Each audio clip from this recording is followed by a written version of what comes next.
This episode of Housing for Good is brought to you by listeners and supporters just like you. If you believe in creating safe, stable, and affordable housing for everyone, consider supporting the McPherson Housing Coalition. Your donation helps us provide housing solutions, support services, and hope to those who need it the most. To donate, visit our website, McPhersonHousingCoalition.org. All donations are tax deductible. Thank you.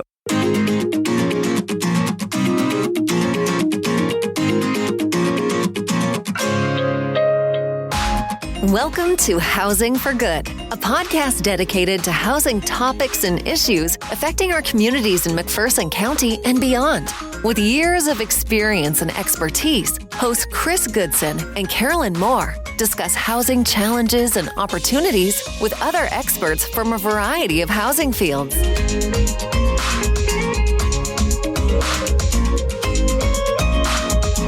Hello, and welcome to this week's episode of Housing for Good. I'm Karolyn. And I'm Chris. Okay, so Chris, we had a very exciting day. It was an incredible day. We had 45 people from all across the county. Yep. I mean, and people that maybe you wouldn't think that we should have invited who were perfect fits. So we were talking about housing and collaboration across the county. How do we bring people together so we can all be moving in the same direction with affordable housing? But not just housing for low-income people, but housing at all levels. We want our college kids to be able to come home and have some type of housing. We want our seniors. So it is not always just about affordable. It's just about housing for everybody. You know, Christina always says that we're all on this same continuum when it comes to housing. And so we want to make sure that everybody at every level has housing. So I think some really great things came out of it, collaboration, and how do we work together? Can we have a housing hub? Can we have a board who looks at zoning across all levels, across the communities, across the county? One of the things that come up, this is my favorite thing, where was Holly Lofton said, what about if we hired a firm to come in and market the county as a whole, and we all pitch in together to figure out, so we bring in people to come to our festivals, and to come to all the fun stuff we have. We get people to come in and talk about land development and how do we bring more housing, all the things. And, you know, it's funny. Every community needs. And that was my favorite part of the entire thing was absolutely, with the exception of maybe one community, there were people there from every community in the county and trying to figure out how to work together. Yeah. I loved it. It was a great day. So anyways, keep listening about that information because I feel like we're nowhere near the end. I mean, we have so much work to do. But just being able to get 45 people in a room talking about how we can collaborate and move together as a county was fun. So I'm excited. So much fun. So who do we have here today, Karolyn? Okay, so today we're joined with Donna Schenck-Hamlin, and I'm going to let her introduce exactly what it is she does. Okay. So Donna, introduce yourself and tell us a little bit about the organization or organizations that you work with. Thank you very much, and thank you for inviting me. This is so timely, and congratulations on your collaboration efforts. Thank you. I want to come back and learn more.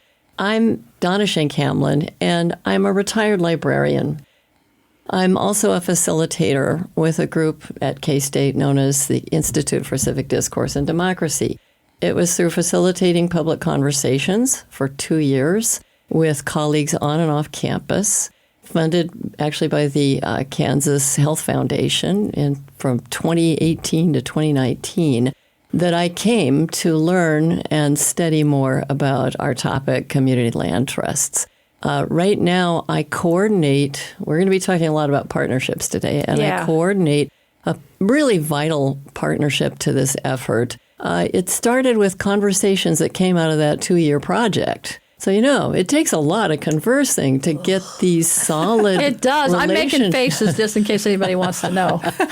But it's all productive. With patience, great things happen. And what happened after 2 years of what we called study circles, in which people from across the spectrum of the housing system discussed what they thought about affordable housing, we got the Habitat for Humanity, now called of the Northern Flint Hills affiliate, used to be called Manhattan Area Habitat for Humanity, into conversation with a studio on the K-State campus called the Net Plus or Net Positive Studio, led by Professor Michael Gibson.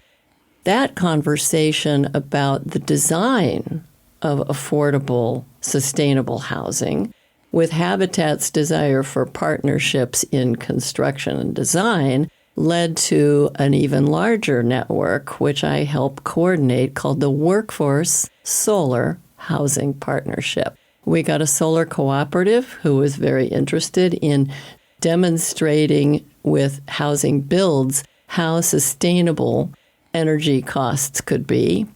And we had students in the Net Positive Design Studio who had actually won some national awards for small, Michael Gibson calls them right-sized houses, 2 to 3 bedroom, maybe 900 to 1,200 square feet. And then we were looking to train the future workforce of inspired construction workers.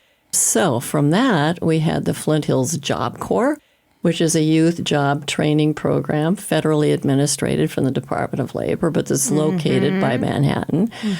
And Fort Riley has a training program for soldiers who want to exit into the construction industry called HBI, Home Builders Institute. So I'll bet, Donna, that you never thought when you were a librarian what a left-hand turn your life was going to take at some point to be doing what you're doing now.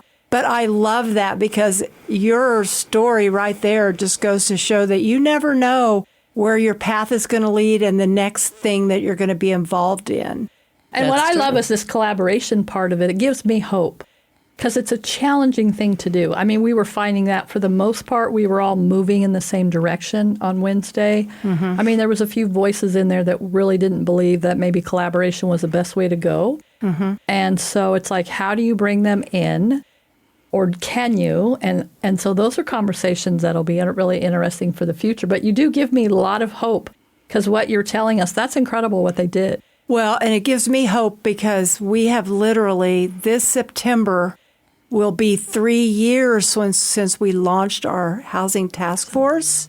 And just that moving forward, and it just takes so long. But I feel like, what happened Wednesday was 2 or 3 years of working towards this. And now I can see, it'll keep plugging along. But you give us hope that what we're doing, we're headed in the right direction. So Donna, tell us, what exactly is a community land trust? I like to break that down going backwards.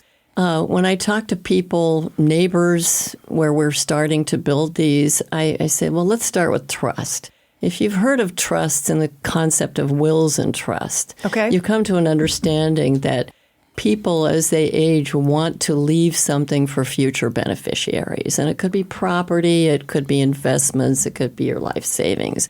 But essentially, the trust is that safe, responsible holding of something of value for future beneficiaries.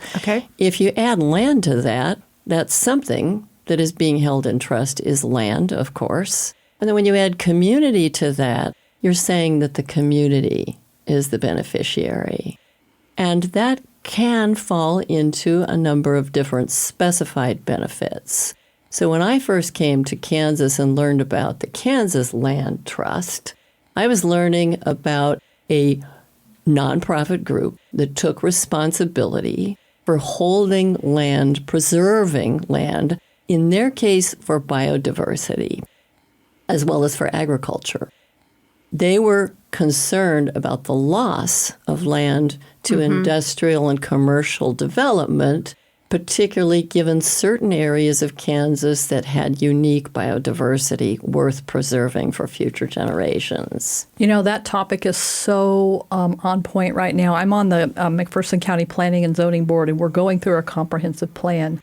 And that subject is coming up right now is how do we preserve agricultural land, but yet still allow some type of housing in the rural areas? How do you protect that? How do you balance the needs of people with the needs of people, basically, because we need food? I mean, if we start building all over this ag land, we're going to work ourselves out of a place for our farmers to be able to grow food for us. So that topic is really interesting to me because of that. Mm-hmm. I'm glad you're interested because there is no one trust. Imagine overlapping maps of different trusts with complementary values behind them. There are even community gardens land trusts. So you think about the beneficiaries, but you also think about what is the benefit that you want to focus on? What are your communities saying the benefits worth preserving are? Native Americans are creating land trusts to preserve their own cultural heritage. But I could envision that you would have a community land trust that we're going to be talking more about for affordable housing, meshing well with other kinds of land trusts. When we talk about the trust itself, it's going to be a nonprofit organization that takes responsibility for the development and the stewardship into the future of land. And from now on, I'm just going to assume that we're talking about affordable housing land trusts. Yeah. But I'm going to use the abbreviation CLT. And actually, if you go out and Google, there now is almost, and it's too bad, we should probably talk about affordable housing community land trust, but that's a long mouthful. You'll see that CLT, the understanding nationally, is conflated with the desire for affordable housing. So from now on, when I talk about CLT, I'll be talking about affordable housing land trusts. Okay, so how do these community land trusts work, and what is their primary goal? Okay, I'll start with the goal. I'll start with two primary goals. The first primary goal is to make home ownership accessible for households that are really struggling today to achieve home ownership and therefore home equity. The great American dream has always been home ownership. Home ownership. Yep. The control that you maintain, the stability of your home economy really relies in America and even intergenerational wealth transfer. Yeah. So much depends on home equity. And home equity is essentially your investment in the payout of home ownership. If you can get that mortgage, if you can have that down payment, you can use the equity that you develop in the home, your payment minus any debt that you still have to the bank, to refinance and maybe finance your kids' education or training or futures. And that is the great American dream. Renters don't have the opportunity to build equity. And there are households that are now losing hope, all hope, because the free market, when it's totally unfettered, has evolved to really favor housing as investment portfolio over housing as residential occupation, owner occupation.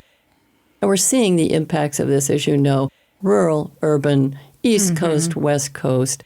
I have relatives in California, where I come from, who younger generation doesn't even imagine home ownership in their sights, and they're wage earners. So I think that's really interesting when you talk about the economics, and I think we try to explain that to people. Is why does the government have to get involved in low-income housing? It's because there's no real benefit there to someone who's trying to make money. There really is a very little benefit for them to keep the rents low and for them to build housing that's on that affordable side. So I'm hoping that this land trust that we're going to be talking about, and I think that it is really going to show people why this is so important. And it gives people an opportunity to own a home, to keep their home mortgage at a certain price. Because that's the secret, too. When you own your own home, it stays the same except for taxes and insurance. You're not seeing these huge rises. I mean, we've got, 2-bedroom houses going for over $1,000 a month. And maybe in California, that doesn't sound like a lot of money, but it's definitely a lot of money in Kansas to try to rent a 2-bedroom home for over $1,000.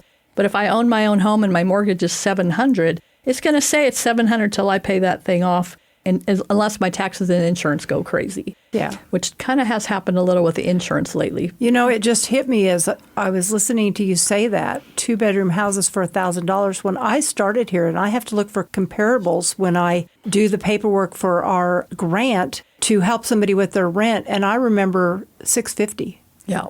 And it's like, wait a minute, I haven't even been here 5 years, and wow. Yeah. That just hit me when you said that. Yeah. So imagine that just keeps skyrocketing. And I'm glad you keep circling back to the idea of benefits, because remember we were talking about beneficiaries and community benefits. It's not only that household that is the beneficiary, it's the community. Neighbors actually benefit from a situation in which there's more stability of residency instead of house flipping or house investment only for short-term hospitality. And employers, we found in our discussion of affordable housing a decided shift in conversations across the public, government, and nonprofit sector when we said workforce housing, which according to the National Association of Real Estate is affordable or aligned with workers' wages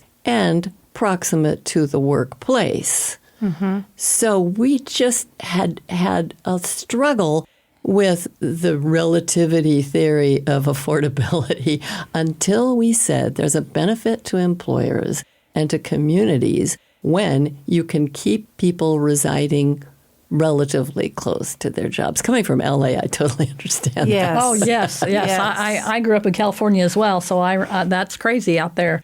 But we are struggling in Kansas. We're not dealing with the LA values. We're not dealing with the things that they're dealing with. But we are seeing increases that are really hurting our families.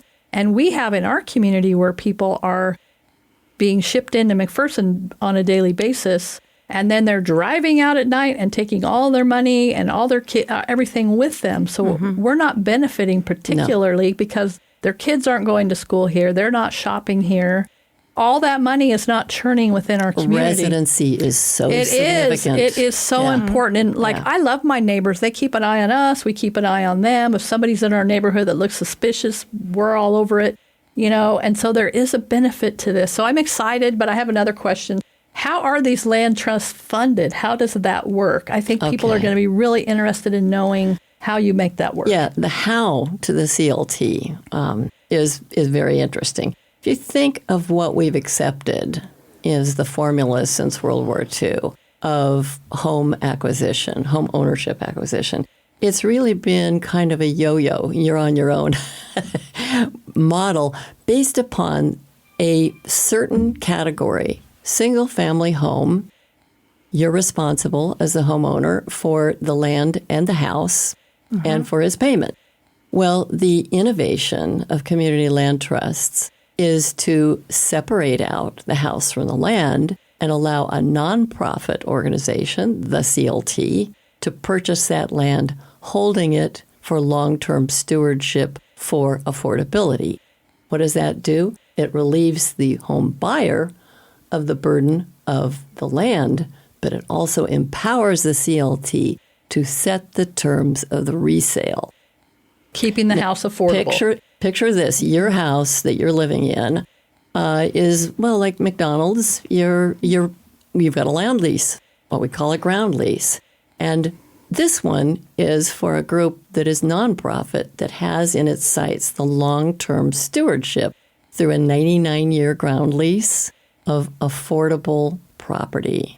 The agreement between the buyer of the house, which they sometimes call the improvements only, is their responsibility, but the long-term management and resale and conditions for resale belong to a nonprofit corporation. Wow. That's the essential picture I want you to think of is your house, just like we have commercial and industrial ground leases. That's nothing new. What's fairly new to most American consumers is that they're only buying the house. It reminds me a lot of a condo situation because technically you own a portion of that land, but you don't necessarily own the land underneath your house. You share ownership with the people that live in that condominium complex. That's what this reminds me of. It's I think if people can wrap their heads around that, it's a lot closer. It's the only thing that I could come up with as an appraiser that would be similar to this that people could understand. Condo living has become popular in these bigger cities because it's the most affordable way that most people that are working moderate or middle income jobs can afford. That's what this reminds me of. So it's a different topic. It's a little unique, but not necessarily completely out there. Yeah. I'm glad that you bring up condos because that allows people to say this isn't totally new. Yes. But the concept, it seems a little abstract, of shared equity comes into play when we talk about what happens at the resale. Here's when the mechanics come in. So you've been living in this house, you own the house, and you're working with a ground lease. The nonprofit CLT sets the terms of the resale, and you knew when you signed on to that ground lease and when you bought the house that this was designed for long-term affordability. How is that reached? Okay. How, with resale after resale after resale, do we counter a little bit the pressures of the free market? Well, at this point, when you're signing that agreement, you're seeing that there's going to be a restriction on the resale. The CLT is going to walk with some of the equity that was developed, and you, the homeowner, is going to walk with some of the equity you developed. Number one, the people who have bought that house and cared for it and lived in it, when they leave, they have a right to a fair deal. Yeah. They're not going to walk with 100%, because otherwise, where is the CLT going to provide what was in effect a subsidy to the next owner? Mm-hmm. And so if you want to call it a split, we like to call it a shared equity. A percentage of that equity is going to stay with the landowner, and they're going to apply that as the recycle, if you will, to the next house.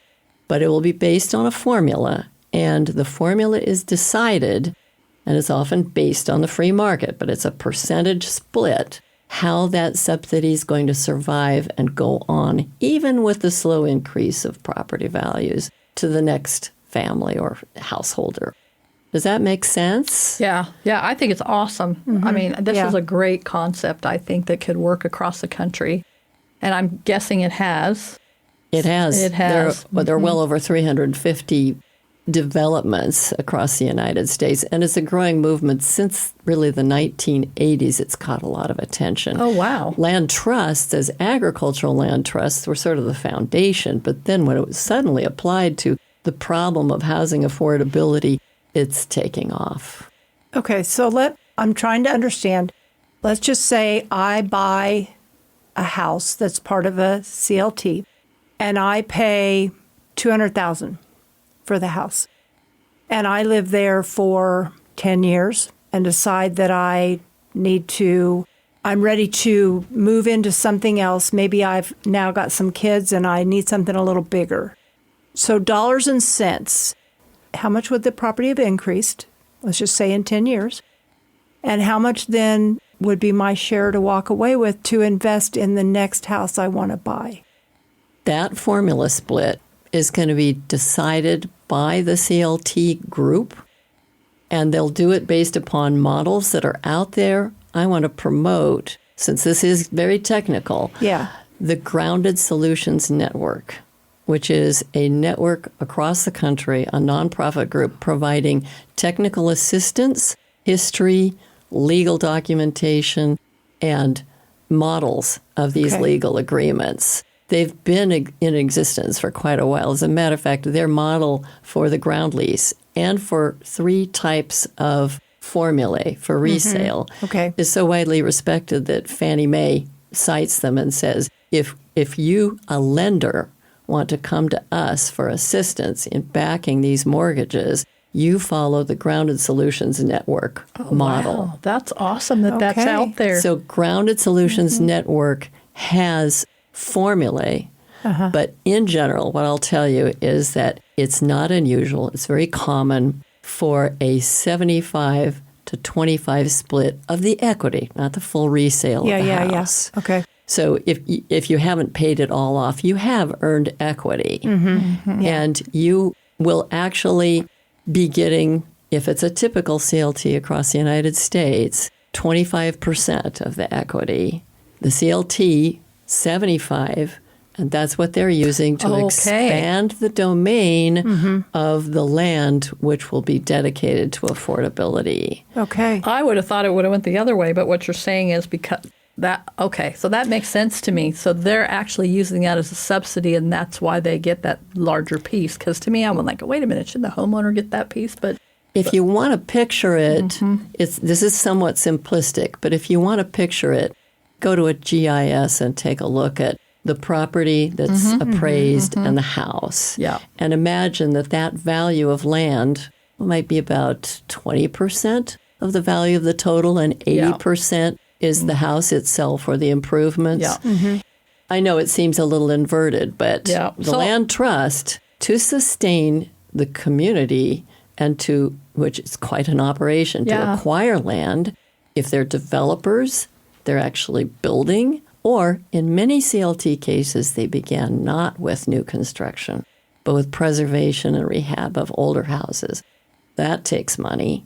Yeah. But they're making that 99-year commitment, each house, to its sustainability in every physical sense and financially for the community to maintain a footprint of affordable housing. Yeah. So therefore, you might get the 2080 from the actual starting value of the land property versus the improvements. But by the time you have benefited from developing some equity in a house that was made affordable to you, we're finding most people are totally happy to use the principle of reciprocity to pass that on to the next buyer. That's awesome. And I do want to say that a GIS system is a mapping system for anybody listening out there that's not familiar with that term. So I just always try to toss those out there. Because we have a tendency, Karolyn and I are terrible at this, of throwing out these synonyms or whatever that word is. And everybody's like, what are you talking about? Oops. Yeah. We always like to toss that out there. Thank you. Yeah, no problem. So how would a community members get involved with this? Okay, I have a community and they're like, this is the coolest thing I've ever, I think it is a cool thing. It's really something that could help our community. What do we do? How does this work?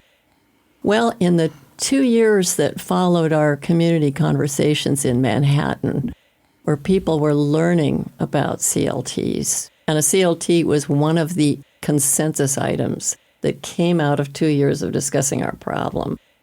We went to Lawrence. We found out that they had had one called Tenants to Homeowners for quite some time. We learned from them how they set it up.